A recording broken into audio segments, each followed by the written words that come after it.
Buenos días, ¿qué tal? Buen día. Buen día. Está perfecto. Gracias por el retorno, ahí está. Bueno, vamos con lo nuestro, que ya estamos en la recta final. La semana que viene, la otra, ya hablamos de las fechas de examen. Vamos a poner fecha de examen ya, creo que falta un mes más o menos para esto, así que vamos a poner fecha de examen y hacer, redondear la cosa. Esperen un poquito, que ponemos esto acá. Bueno, nuestra última charla de anatomía habíamos hablado sobre huesos y articulaciones y habíamos contado, si yo no me equivoco, habíamos terminado con huesos y articulaciones. Eh, Creo que así fue, ¿no? Habíamos hablado de articulaciones, habíamos mencionado las más importantes, mencionamos los huesos. Hola. Sí, sí, Bien. habíamos estado con huesos de articulaciones. ¿Cómo? No, Que sí habíamos visto huesos y está articulaciones. bien, está bien. Sí, eso era. Sí, había nombrado las articulaciones más grandes del cuerpo, más importantes, creo que habíamos enumerado las articulaciones. Recibieron la otra vez lo de músculo, ¿no es cierto? Sí. Sí, tu Word lo mandé. Sí. Perfecto. Está especificado lo que necesitamos de músculo respecto de músculos en particular. De músculo como órganos. Bueno, y vamos a ver esto. Vamos a ver endocrino. Nos queda endocrino y nos queda sistema nervioso.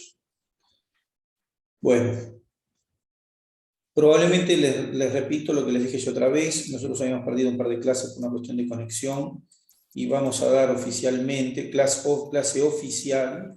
Vamos a poner alguna fecha que va a ser fuera de horario.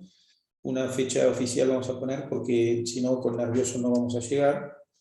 La otra opción es que lean ustedes solos, pero me parece que lo más correcto es que, a pesar de que van a tener que leer solos, sí, por supuesto, que les dé las charlas, así que las voy a dar igual como oficialmente, a pesar de que no en el horario que las teníamos que haber dado, porque se surgieron unos problemas de conexión, no tuvimos dos charlas que perdimos, que son justo las dos que nos faltan para poder llegar en tiempo justo. Igual vamos a tratar de hacerlo lo mejor posible. Bueno, vamos con sistema endocrino. Endocrino.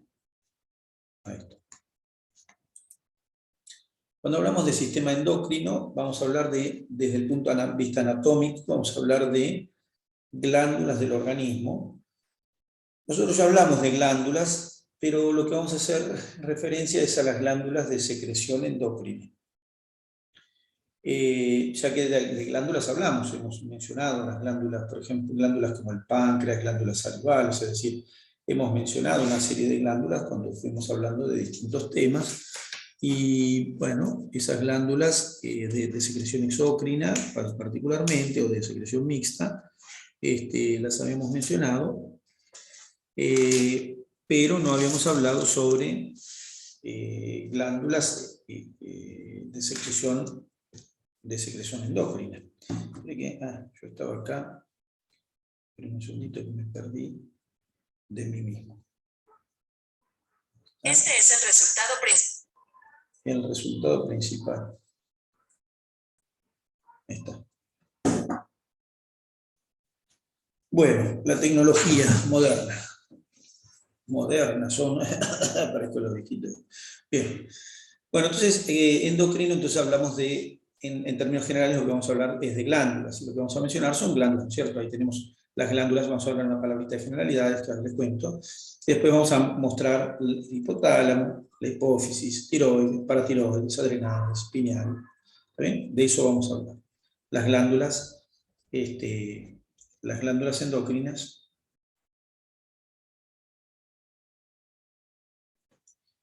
Yo quiero que nos veamos, pero el teléfono dice que no quiere que nos veamos.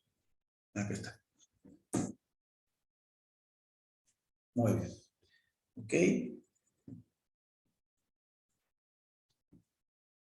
Y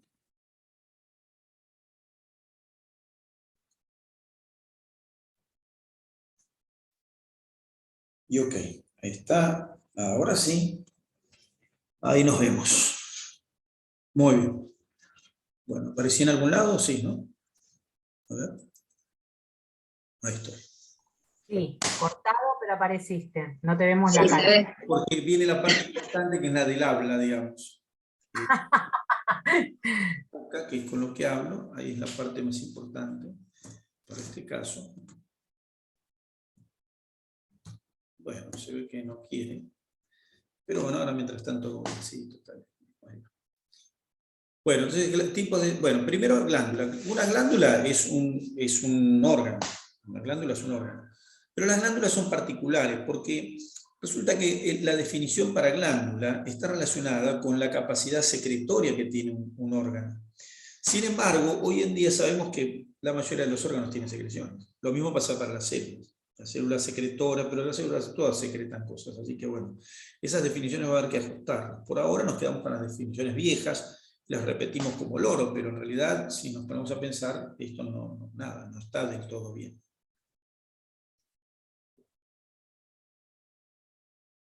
Bien. Entonces, glándulas. Glándula, entonces, tejidos, órganos secretores constituidos por tejido secretor. Ahora, las glándulas pueden ser unicelulares, una glándula puede ser una propia célula, glándulas unicelulares, pueden ser pluricelulares. Y pueden formar estructuras individuales o pueden ser parte, las estructuras glandulares pueden ser parte de otras estructuras orgánicas, ¿no? O sea, nosotros hemos visto, por ejemplo, glándulas en el intestino delgado, que son glándulas que no son independientes, sino que pertenecen a otro órgano. Entonces las glándulas pueden ser individuales o pueden ser independientes. Nosotros, para este apartado de endocrino, vamos a ver en términos generales las glándulas que son independientes y después vamos a hacer mención a algunas glándulas que están adosadas a otros órganos, que mayormente las hemos visto a lo largo del año.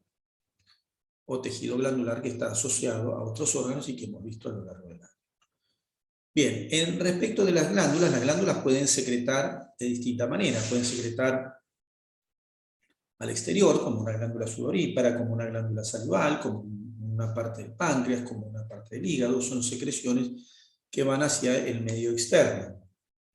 Aún cuando el tubo digestivo, digamos, no es medio externo, sigue siendo medio externo, lo repetimos 1000 veces. Entonces, tenemos las glándulas de secreción que secretan al medio externo. A esas le llamamos glándulas de secreción exócrina. ¿Está bien? Independientemente de cómo sea la secreción específica de cada una de las células que produce la secreción. Le llamamos glándula de secreción exócrina. Porque ustedes van a ver, si prestan atención, ahora ustedes no se dan cuenta, pero después con más tiempo, cuando pase el tiempo y si lo analizan, se van a dar cuenta como yo, que las clasificaciones tienen sus arbitrariedades y sus cosas. Van a ver. Entonces yo se los señalo y se van a dar cuenta.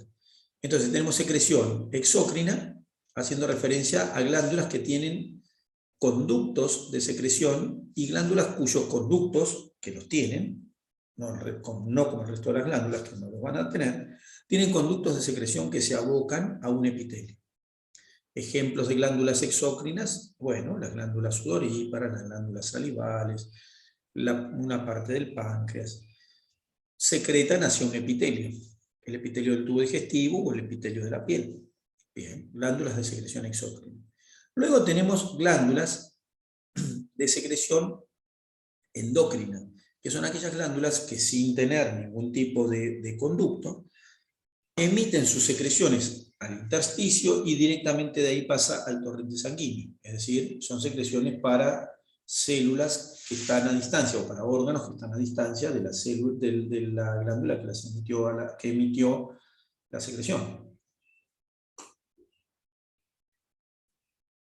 Ejemplos de las glándulas endócrinas son todas las que vamos a ver.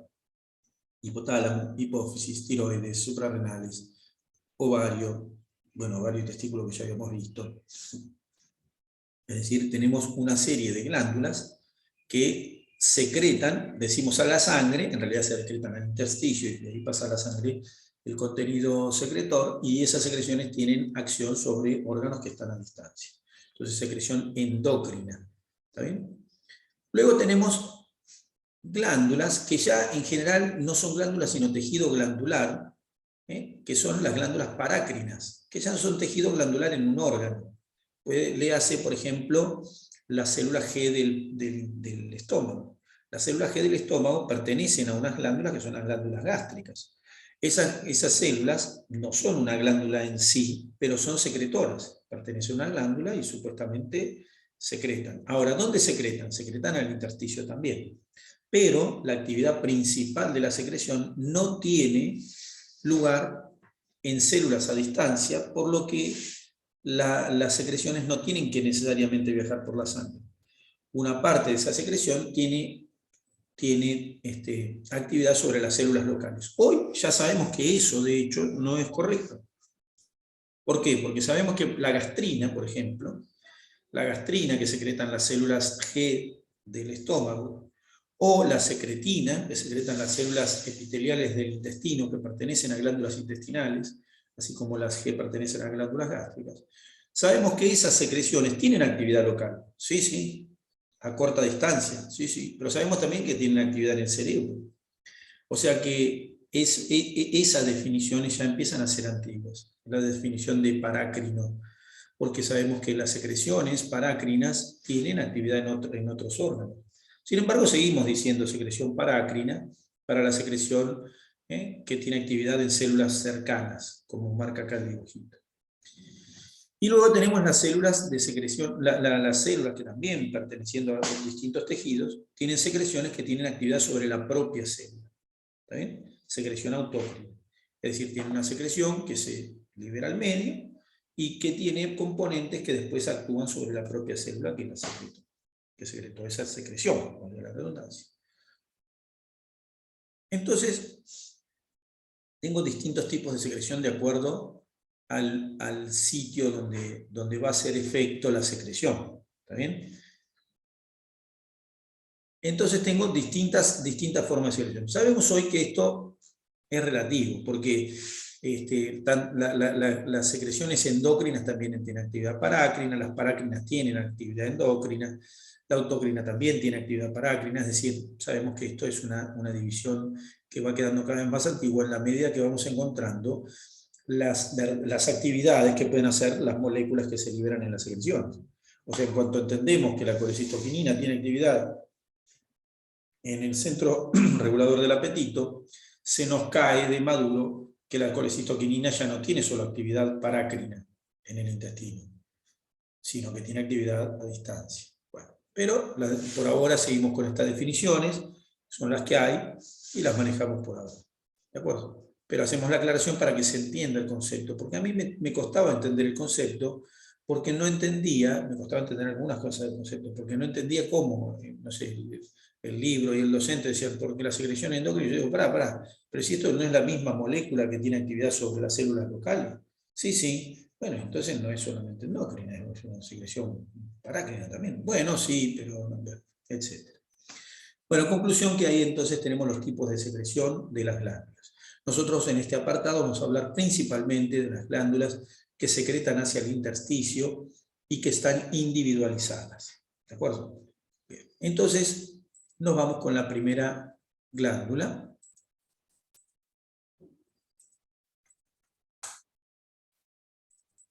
Que no es nada de esto. Ahí está. Dicho sea de paso, antes de decir de la glándula, les menciono algo, les muestro esta diapositiva que ya la mencioné el otro día, pero acá la vemos de nuevo. Esta no. Esta no. Esta sí. Aclaro esto en la anatomía desde el punto de vista histológico. Desde el punto de vista histológico, las células, como esta que se ve acá en el medio, ahí tenemos el núcleo celular, el nucleolo, mitocondrias, canales, las células secretoras, liberan compuestos químicos. ¿Está bien? Las células glandulares. Y los compuestos químicos actúan sobre receptores que están en la superficie de otras células. Ya sea, bueno, de otras o de ella misma. Es decir, actúan sobre superficies celulares o bien actúan sobre receptores que están dentro de la célula. Es decir, que las secreciones, sean a distancia o sean locales, cualquiera de los casos, las secreciones tienen compuestos que van a reaccionar con moléculas que están en células. Bien. Para lo cual esas células tienen que tener receptores. Bueno, vamos con el primero de los órganos que tenemos que ver, el hipotálamo. Bueno, uno ve esto y acá parece terrible, uno dice, ¿qué es esto que me estás mostrando? Voy a morir, me va a caer algo en la cabeza, esto no puede ser.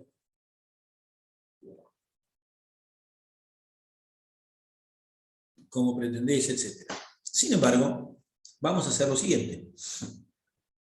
Vamos a prestarle atención a este dibujo, que parece terrible, y primero le vamos a dar la magnitud correcta.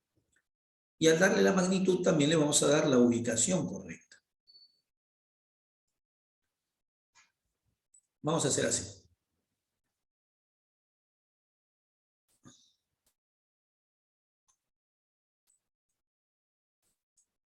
Sobre la derecha estoy viendo una imagen que, si prestan atención sobre la izquierda, se está repitiendo. ¿Qué momento? A ver. A la derecha está toda esta imagen grande. Y a la izquierda está esta imagen más pequeña. Si prestan atención, hay elementos que se están repitiendo en las dos imágenes. ¿Se alcanza a ver la imagen esta de la izquierda? Sí, sí. Sí. Se ve esto que está acá, que es el cerebro. Se ven las circunvoluciones, los pliegues de la corteza cerebral. Se ve el cerebelo. Se distingue perfecto la cabeza ósea. Se ve acá las fosas nasales, una de las fosas nasales. Acá se ve el hueso esfenoides, ahí se ve un hueso que es el occipital, acá tengo parietal, acá tengo frontal. ¿Está bien? O sea que ahí me ubico donde estoy. Me ubico y entonces presto atención. Veo el cerebro, veo el cerebelo. El cerebro, todo esto que está acá, tiene una porción que es esta, que es la que ustedes asocian con cerebro. Cuando uno dice la palabra cerebro, ustedes asocian automáticamente con esto, es decir, con las circunvoluciones del cerebro. Asocian con el cerebro como estructura,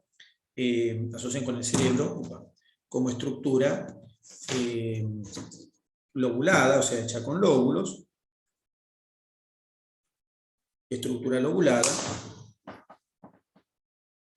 que es esta que está acá. Entonces se asocian con estructura lobulada, con estas lombrices que parecen lombrices, pero en realidad no son más que la corteza plegada. Esa es la asociación que tienen. Perfecto, ahí tengo la corteza. Pero el cerebro, esta parte del cerebro que pertenece a un hemisferio cerebral, no termina acá, sino que el cerebro sigue hasta aquí abajo. Y ahí se ve, si ustedes miran, parece como una especie de feto de dinosaurio o algo por el estilo. Miren, veo acá una estructura curvada con un pico. Acá veo la misma estructura que sigue para abajo, como una mano. Y acá atrás la estructura sigue para atrás como si fuera un cuerpo. ¿Está bien? Como si fuera una especie de hipocampo mutante. ¿No? Si prestan atención acá abajo, van a ver una bolita, van a ver un circulito blanco, o un ovalito blanco, van a ver una panza, van a ver el cerebelo comenzando para atrás así, y arriba del cerebelo y adelante hay una línea con unas saliencias acá atrás, un círculo ahí en el medio, en una pelota. Todo esto que les estoy contando lo están viendo, ¿no? Todavía dije bola, pelota, nada, no tiene nada, no.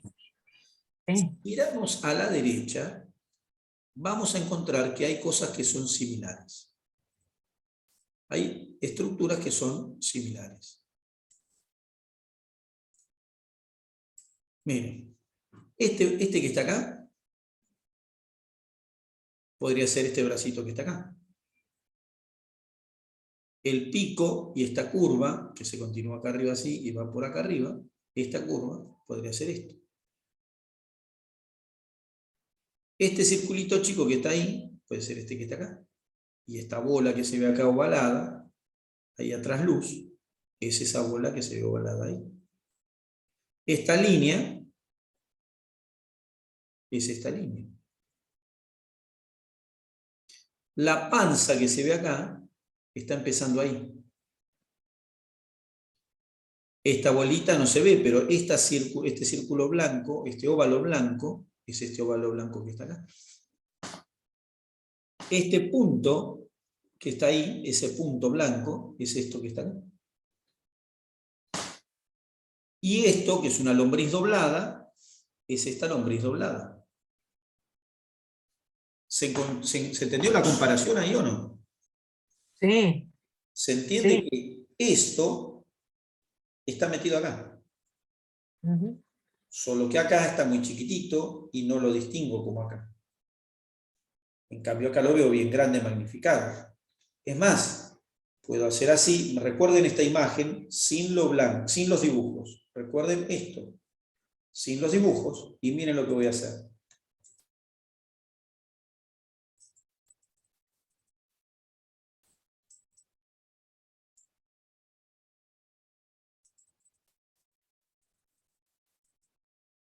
Lo mismo, ¿ven? Es lo mismo que está del otro. Sí, acá van a ver una lengua roja que no estaba y una lengua azul, está bien. Pero lo demás, ahí tienen esta estructura que veíamos antes, que estaba comportada arriba, con su pico, el bracito, la bola con el círculo, la línea, el cerebro atrás, bueno, el otro no se veía, el círculo, el óvalo blanco, el círculo blanco, lo mismo que estaba antes. ¿Está bien? Bueno, efectivamente, esta es la parte más baja del cerebro, la parte más primitiva y la que comanda las actividades más básicas de nuestro cerebro.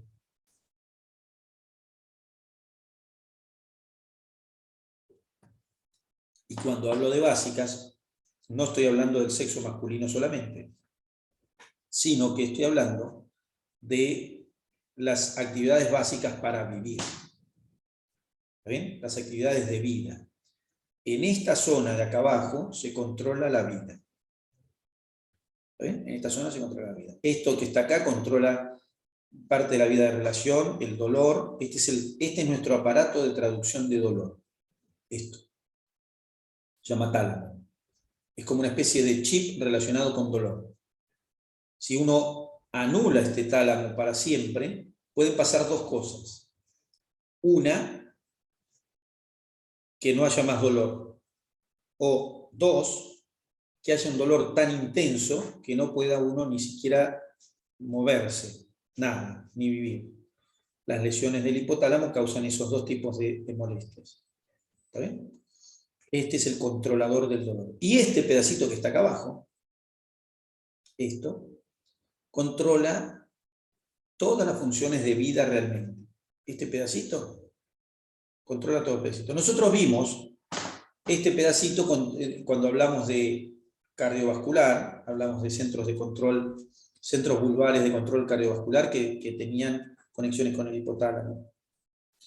Porque esto es el hipotálamo. Cuando hablamos de respiratorio también. Cuando hablamos de apetito, saciedad, también hablamos de hipotálamo. Es decir, el hipotálamo regula funciones vitales. Apetito, saciedad, presión arterial, frecuencia cardíaca, frecuencia respiratoria, sueño, vigilia, o sea, estar despierto o dormido, regula metabolismo hidroelectrolítico, concentraciones de iones de la sangre, concentración osmótica de la sangre, todo eso regula ese pedacito, ese hipotalamito chiquitito, que si lo miran, fíjense que en relación acá a la izquierda, en relación al cerebro, es un pedacito. Bueno, ese pedacito controla todo. ¿Está bien? Bien. Entonces, ahí tengo el hipotálamo. El hipotálamo está en una región que se llama diencéfalo, que es todo esto así. El hipotálamo, que es esto, está por debajo y delante de todo esto que se llama tálamo. Está por delante de esta región que se llama subtálamo. Subtálamo, hipotálamo, tálamo y acá atrás el epitálamo. Todas estas estructuras forman lo que se llama el diencéfalo. Se los recuerdo, les sugiero que lo vayan recordando, porque en la anatomía nerviosa lo vamos a mencionar de vuelta. Ahí tengo entonces el diencéfalo, Y una de las partes del encéfalo es el hipotálamo. Aquí lo tengo. Bien, bien metido adentro de la cabeza. Bien en el centro de la cabeza. Nuestro comando de la vida. Nuestro hipotálamo es muy parecido al de una lagartija, al de una rata, etc. Bien. Entonces, una vez que vi el hipotálamo donde está ahí, ¿qué hago? Me voy al hipotálamo y lo veo así de otra manera. Ya lo veo como de entrecasa. Lo miro como quien dice, ahora lo miro en ropa interior. ¿Ve? Ahora, ¿qué hago? Lo desmenuzo. Ahí está. Entonces ya lo ubiqué al hipotálamo. El cerebro está aquí arriba, la corteza cerebral. ¿Sí? Está en el diencéfalo, ahí se ve bien el tálamo. ¿Ve? Bien grandote el tálamo. Esta región se llama hipotálamo. Acá este pedacito que está acá sin pintar el subtálamo. ¿Está bien? Corteza también cerebral. Y acá veo unas estructuras. Esta que está acá, que sigue así, da toda la vuelta por acá, el cuerpo calloso. Esta otra estructura que está acá, el fornix. ¿Está bien? O trígono cerebral. Y veo entonces el hipotálamo. Ahora, cuando yo me pregunto de qué está hecho, abajo veo la hipófisis. Cuando me pregunto de qué está hecho el hipotálamo, está en el cerebro el hipotálamo. O sea que el hipotálamo ¿de qué está hecho? De neuronas, neuronas. De neuronas, es decir, que voy a encontrar cuerpos neuronales y axones. Y el tejido nervioso también tiene células de la glía, de sostén de esas células neuronales. O sea que voy a encontrar neuronas y células de la glía. Y dentro de lo que es neuronas, voy a encontrar cuerpos y axones. Los axones forman como se ve acá, miren. ¿Ven? Acá hay axones. Los axones forman fascículos o haces. ¿Está bien? Ahí tengo. Ahí se llama tracto o fascículo mamilotalámico. Tracto o fascículo dorsal longitudinal. Fascículo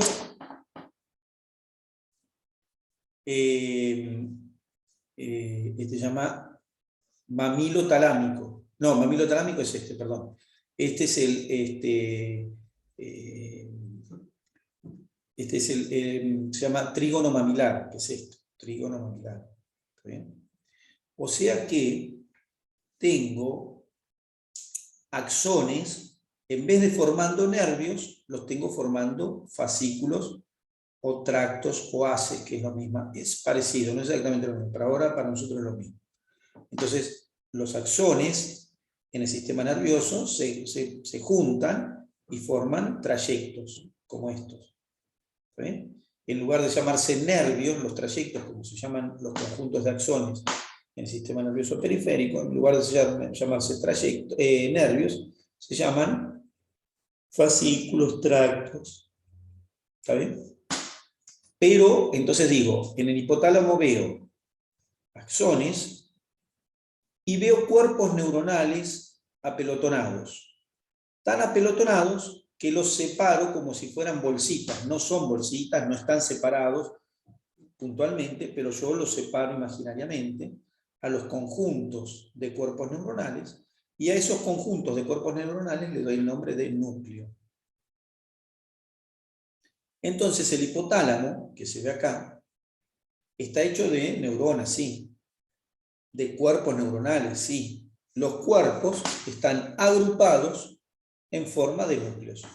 Y lo que estoy viendo ahí son los núcleos hipotalámicos.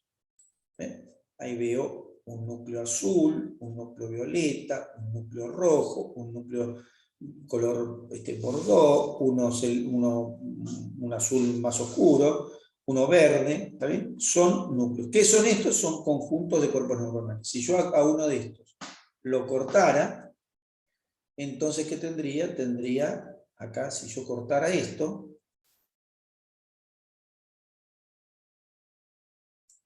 obtendría acá, ¿qué es lo que vería ahí? En ese corte, vería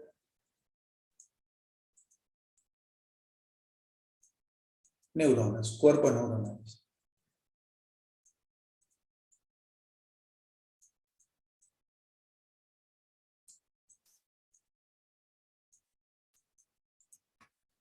Y le llamo núcleo. ¿Qué es un núcleo? O sea, este es el corte, ahí veo la estructura ahí.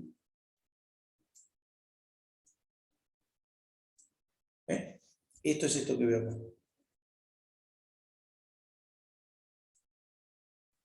El corte de esto es eso que está ahí. Y que veo cuerpos neuronales. Le llamo núcleo. Entonces, el tálamo es un conjunto de núcleos.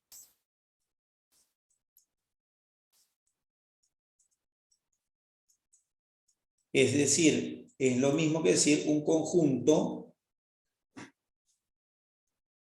es un conjunto de núcleos, es lo mismo que decir un conjunto de conjuntos de cuerpos neuronales, ya que un núcleo es un conjunto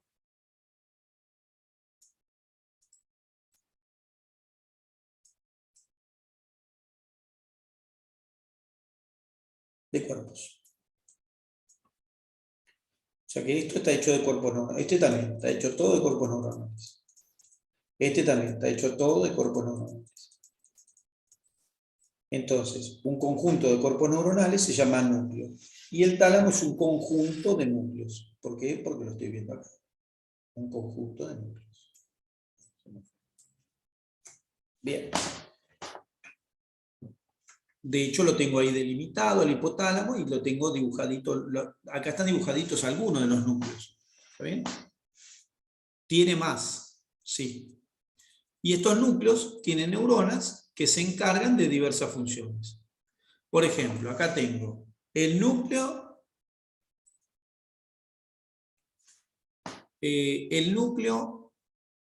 acá, paraventricular. El núcleo supraóptico. Estos dos núcleos tienen que ver con secreción de una hormona que se llama hormona antidiurética, que ya la hemos visto. Estos núcleos secretan la hormona antidiurética. O tengo núcleos, por ejemplo, núcleos mediales. ¿Está bien? Acá tengo los núcleos mediales, el ventromedial y el dorsomedial. Bueno, en estos núcleos se procesa la información de la saciedad. ¿Está bien? Los núcleos laterales, bueno, acá no están los laterales, pero si tuviera que dibujar los laterales, podría dibujarlos por fuera, y en los laterales se procesa la información del apetito. ¿Está bien? Núcleo arqueado, o arcuato, o infundibular, estos axones modulan la actividad de la hipófisis. O sea que cada grupo modula algo. ¿Está bien? El hipotálamo modula secretando cosas o modula teniendo conexiones como estas. Es decir, emite ramitas que van a ir a contactarse con otras neuronas. Conclusión, el hipotálamo, conjunto de cuerpos neuronales, conjunto de cuerpos neuronales que se agrupan en núcleos. O sea, conjunto de núcleos, ¿de acuerdo? Es un conjunto de núcleos. Bien, entonces ahí tengo ubicado el hipotálamo. Si le quiero dar límites a ese hipotálamo verdaderos, digo, bueno, el límite anterior es esta lámina que está acá. La lámina terminal. El límite posterior está dado acá, justo donde empieza el subtálamo. El límite superior está dado por esto. El surco tálamo hipotalámico que lo separa del tálamo.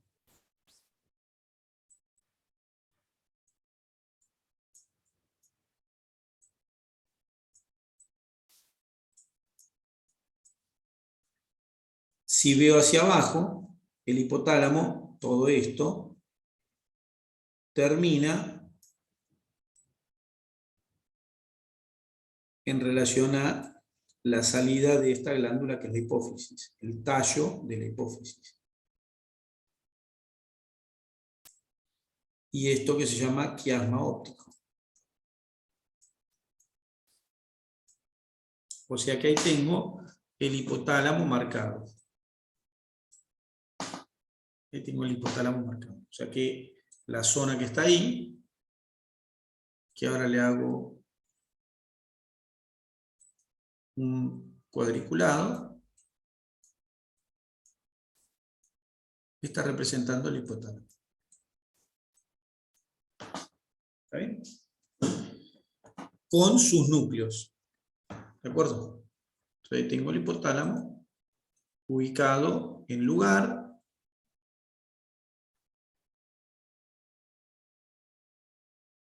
Y su constitución. Bien. Entonces ahora, espere que vuelva al hipotálamo.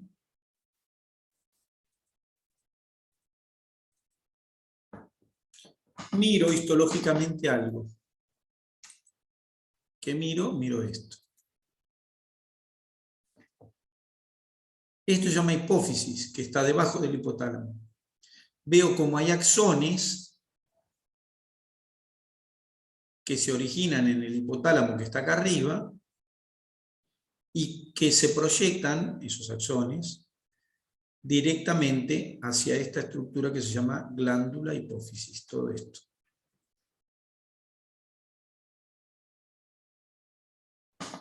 Entonces tengo el hipotálamo. Le presto atención a esto, porque después ahora voy a volver. Entonces ya tengo ubicado el hipotálamo.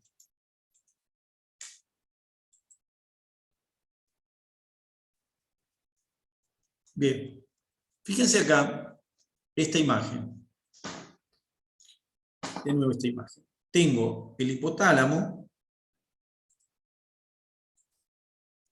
y lo veo al hipotálamo terminando como una especie de embudo y dando origen a un tallo que forma una bola.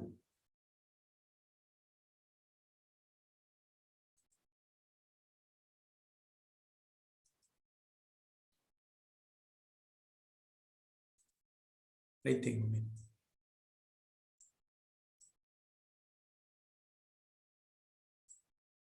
Por eso digo que el hipotálamo se relaciona y se continúa hacia abajo con esta bola.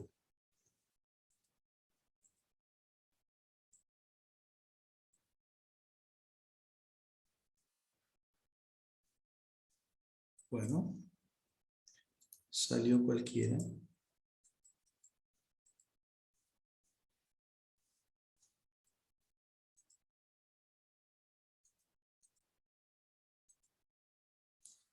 Con esta bola que está acá.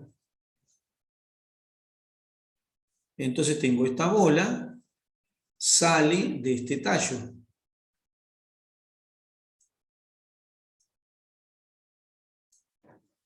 Entonces el hipotálamo termina formando un tallo y del tallo se desprende una bola. Entonces en la diapositiva siguiente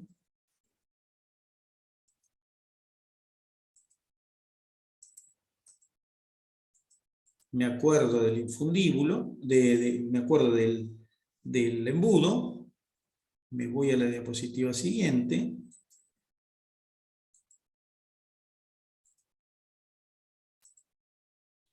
Y encuentro lo mismo.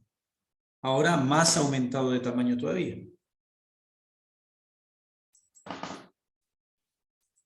Me encuentro el embudo, que veía recién pintado de amarillo,